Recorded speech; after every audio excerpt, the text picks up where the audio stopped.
Hello again, everyone. Truck CB Sales here with a temp report for Jeffrey around Pennsylvania. That's it. On this Lincoln 2, the President Lincoln 2 fine radio. Jeffrey came to me, said he was mainly going to use it on sideband. Wanted around 35 watts PEP on sideband. I'm on sideband now. I'm going to turn our power all the way down.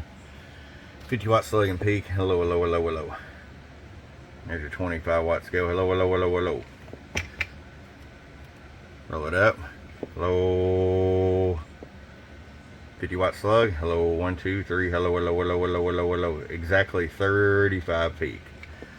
If you want to roll that down some, there's 12 o'clock. Hello, hello, hello, hello, hello, hello. There's 28 watts and so forth. So you can run it wherever you want to.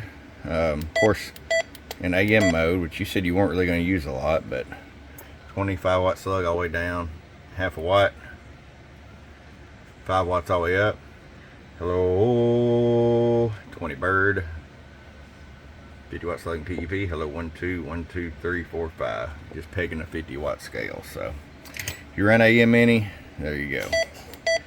All right, Jeffrey, we're going to get it up to you, man. Hope you enjoy this beautiful radio and looking forward to talking to you on the air. Your friend Truck at truckcbsales.com. Bump, bump.